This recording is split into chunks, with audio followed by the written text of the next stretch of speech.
Welcome to A Call to Action, a series presented by Great Eastern Radio and Brattleboro Community Television.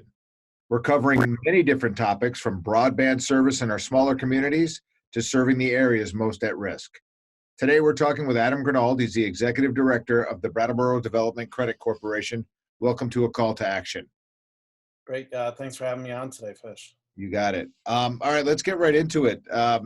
First and foremost, what is the main thing the BDCC has been doing through these challenging times? Sure. Well, so since the governor's first announcement on the emergency declaration, we have really been working towards creating a communications, understanding what the challenges to the region would be to the best of the ability in that moment. So as we did that, what we understood is that this was going to be an impact of every town in every state, and that the magnitude of that impact was going to dwarf any experience that we had here locally, that the state had, or anyone who's really has responsibilities in the economy. We also were really keen on making sure that we also started that communication. So we gathered quickly a group of municipal, economic development, workforce development professionals from around the region in the state, convened them for a weekly call. In addition to that, we invited our federal delegation, the Windham County delegation, the municipality leaders, and folks within their organizations. So in those meetings, we really brought forward the opportunity and the platform to share what everyone was hearing, to have a place to come together, to ensure that the language, the words that we're all hearing were accurate, and that any information that we were putting out was actionable and accurate.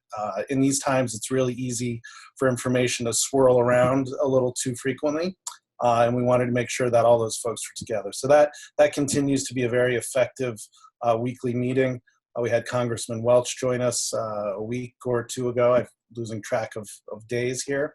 And then we continue to have representation from the state and also the federal delegation, which has been really just extremely valuable for people to hear from the delegation members as those different packages were being written and put together, but also for them it was critical to get that input from the state to bring back to Washington. All right. Well, that's again, one of the things I've been saying through this is there's just so many moving pieces, and the information changes on a daily basis, and it's hard. I know you're sheltering in place at your home over in the Deerfield Valley. I'm sheltering in place here in Brattleboro, and so things like these video conferences have been are good in one way. It allows us to move around the state a lot faster, but sometimes you need more of a boots on the ground approach, and unfortunately we can't do that right now. So I applaud you for bringing all that together. Now, from startups to increasing jobs in Southern Vermont, are there any of your normal day-to-day functions that are still in place at this point? Well, the easy way, the simple answer would be no. But Right. Of course, you sort of boil it down, it is still the same job. On a good day, a lot of people don't understand what economic development is. In a time like this, it can be even more fluid and dynamic. But essentially, we are serving the same purpose, and that is we are getting up every day to ensure that the conditions exist for the greatest opportunity for prosperity for all residents. So pre-COVID, that would represent the work that we do on a daily basis. Now we're focused right now immediately on the recovery. We look forward to the stabilization and then eventually the recovery of this as we come out on the other side. So our day-to-day activities are very different, of course, because the team is now dispersed into their homes. Our organization is deemed essential for some of our facilities maintenance. So those duties, while they have to go about those duties differently to ensure the standards to CDC and safety, those functions nonetheless still have to be met. The rest of the team has really shifted a lot of its focus to be able to respond to the COVID-19. Right. Now you guys, of course, we're all gearing up for your Southern Vermont Economic Summit that was going to be held at Mount Snow, and of course that's been postponed or canceled at this point. Postponed for now. Okay. Well, no final decisions as yet. All right. So the BDCC, if we can approach this using kind of a broader lens, meaning that as you see these problems and you try to fix them, are you trying to fix them just locally, like within Windham County, or are you looking at a broader, bigger footprint in which maybe more collaboration will be necessary? Sure. So, we're all of us in this county are informed by the events of Irene and that natural disaster. So the BDCC has a significant history within disaster recovery. So we have some good expertise in that sense. But as we look to the recovery for the region, we are going to need outside partners. We will not have the resources internally within our region to fully address the scope of this. This is a global problem that's going to need global systems to resolve this. But here in Southern Vermont, we will be partnering with the Southern Vermont Economic Development Zone, Bennington County, so Bennington and Windham County. It's that size of a region that will draw down the federal resources that will be required in the months and years ahead. Yeah, it's there's a lot, and I was having a conversation with a gentleman this morning, and we were talking about flattening the curve, which is a term that we are all doing. That's why we're all sheltering in place, doing the social distancing. That speaks to a health and medical and scientific flattening of the curve. But when we come through this, I mean, some of the numbers that we're looking at as far as who will remain and businesses that will still be open and the unemployment rate that will be in place. What are the systems that are going to be put in place? And I think it's too early to say. I'm not putting you on the spot. I'm just making kind of a little bit of a statement. What's going to flatten that curve? Because that is something that we're really going to have to take a look at. Yeah, one of the things that is it's a real challenge right now is that we don't know the duration of this. So to make plans without knowing the duration it's not impossible. We can start to put measures in place that will help us as we get closer and the duration better defines itself. But yes, we will need to make those plans that encapsulate the entirety of the impact that we don't yet know. Right. That's a real challenge. We know that the workforce is going to look different. A month ago, we had extremely low unemployment rates. Now, of course, we're going to see record unemployment rates. Businesses will be learning, those who are essential and continuing to operate, and those who come out on the other side of this will have learned how to do business differently. So while we don't know yet what that looks like, we know that the needs of the workforce will be different. Yeah, no, that's for sure. When I know that sometimes I'll get questions asked, and I'll refer back to the last time we all went through anything that was even remotely similar, which was Irene. Although that we could see, that we could understand, there was a beginning and an end to it that was well defined. But the immediate thing was to get water to these people. And I think we got water over into the Deerfield Valley. And I don't remember who said it, but they said, enough, we don't need any more water. Please, no more water. If we could run this water that we have now in the reverse direction, we could just reverse what happened going north to south to north, then we could put all the houses that got washed away back into place. So enough water. So I think we're sort of dealing with that kind of an example as information changes. But one of the things that that the BDC does is they have a lot of space that they rent to help people to do that. What are you doing for the folks that are right within that are writing you rent checks? Are you working with them? What does that look like? Yeah, absolutely. So right before or just as the governor was issuing his emergency declaration, our first communication was to our tenants. These are our neighbors, these are our friends, their family. It's a close-knit group of people that are in our buildings. And so ensuring that, first and foremost, that their safety was in mind, the safety of our team, and understanding what their needs were that day, the next week, the following week, today, and into the future. We're in constant communication with the tenants, but on a normal basis. And what we quickly understood is that we didn't have the system to fully be able to support our tenants. So, I jokingly say we were pirouetting in the days following this, and that we've slowed down to a pivot. Right. But what we had to do is really transition some of our staff to be able to be supportive, direct support for the tenants. So we created a business liaison outreach. So every tenant was assigned an individual that they could get on the phone and say, I don't understand how to fill out this form. I need help. I need to understand what the unemployment rules are, so that they had a direct conduit. Not every liaison would have every answer to every question, but the pledge that we've made is that we will chase that down either internally or externally to get that answer. So that's really been a large part of that focus, is really ensuring that tenants can understand their existing financial position. So we've created some videos and tools on our website that both tenants and businesses in general can use to assess their resiliency for the coming months. So it's essentially a cash flow statement where they can begin to put in their expenses, their revenues, their savings, and understand when they're going to deplete their existing cash.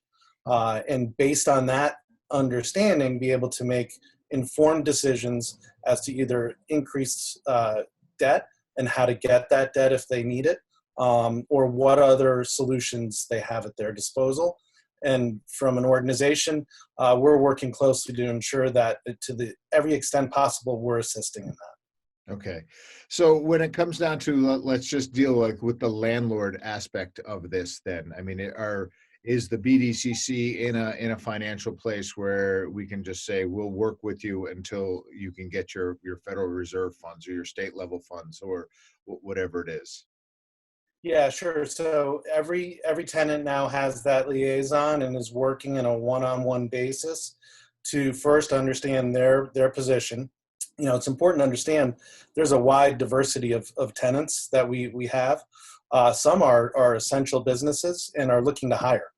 So from closing to I need to just hold and hibernate to I need more employees.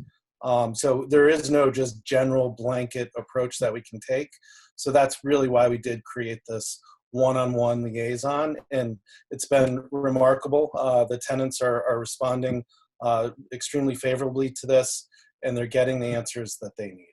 Okay. So, and just to kind of surmise it, you're working with each individual based on each individual need. Yeah, the only way to do it. Yeah. Okay. So what are some of the resources that the BDCC is offering right now that can help people get through what they're going through right now, and moreover assist in recovery? Now, I think we've covered some of that, but I mean, I think I'm looking more for like a specific resource. Is there something established on the BDCC website that they can go to? Sure. Yeah. If they go to the website, then there's a big red banner, COVID-19. Click into that, and then there's 3 green buttons. Take them in order. One is just an impact survey to understand what impacts the business has experienced. It's a snapshot. We know it's going to change as time goes forward. That gets the business into our system. From that point, we're going to be assigning, or we are assigning right now, we have about 240 businesses we're working with. We're assigning a liaison to do one-to-one outreach with those businesses to ensure that those businesses understand the tools that are available on our website. So the resiliency document that I explained earlier, as well as access to other programs. So currently the programs are through the Vermont Department of Labor, and they're through the SBA. So the SBA has two programs. One is called EIDL, the EIDL, which is an emergency loan program. And then the second is the PPP, which is supposed to be going live today. Guidance came out late last night from Treasury to the lenders. So the PPP will be accessed via your local lender, and those local lenders were just getting the guidance last night. So we're not yet sure how soon applications will be welcomed by lenders, but that program is detailed on the website, and there's a lot of different resources and information there as well. Okay. All right. Good to know. I know. And So, there's, oh, sorry, Fish. If I can just one more. So as an organization, we have had a micro loan program, which is a USDA program. So the BDCC has to go out and borrow funds from the USDA and then relends it for micro businesses, and that's any business with 10 employees or less. So we immediately following the declaration, we reached out to the USDA, asked them if we could lower that from the 7% interest rate, which is for those micro lenders, down to 3%. And we've been given permission to do so. So we now have about $130,000 available for folks out in the community that have less than 10 employees. There's other criteria there, but we are looking to deploy those funds as best as possible to businesses that need a little bit of funding before some of that federal funding takes place. So this, we really envision, could be some gap financing, a bridge until those other resources are available. okay. No, that's good. I know that having these resources available are big, even though that's sometimes the interest rates on even businesses that are running on these razor thin margins, or sometimes those interest rates are a little prohibitive. So that's really great that you've gotten those reduced to 3% for sure. And I'm sure that that'll be helped. And those are things that folks can access fairly quickly, correct? Yeah, this is intended for folks to be able to complete the application, get in contact with us, and we will do the application review and get those dollars out to businesses. In some cases, within a matter of a week to 10 days. Okay. All right. Very good. And I know that the SBA and the CARES Act and all of that is in place. I think that the paperwork involved with the SBA is going to be quite a bit to sort through. I'm sure it's getting inundated, but as you pointed out, going through your local financial institution might be a faster means of getting those funds. Yeah, and even with those funds, so there's first, what I'd like to do is when is this going to be available and aired? Fish. I don't want to give a date for information that's pre this being on air. Right. So I think we typically turn these around within 5 to 6 hours. So this will probably go live today. All right. So and just for the sake of conversation, today being April 3rd. Great. All right. Yeah, thank you. So today, April 3rd at 2:15, we have a business call, and it's a weekly call. And the information for that is available on our website.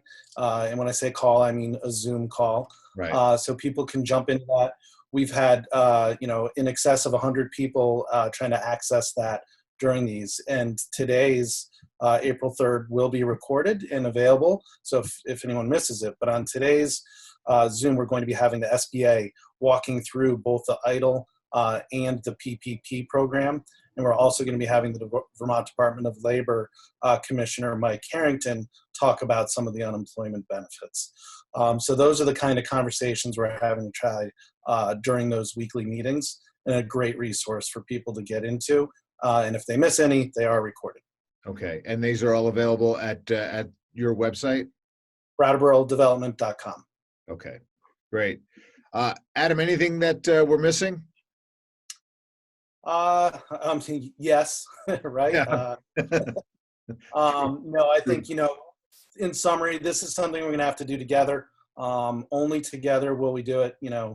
Together we're Vermont strong. And that really still means something. And I think for the folks who've been through hard times, they know the importance of sticking together.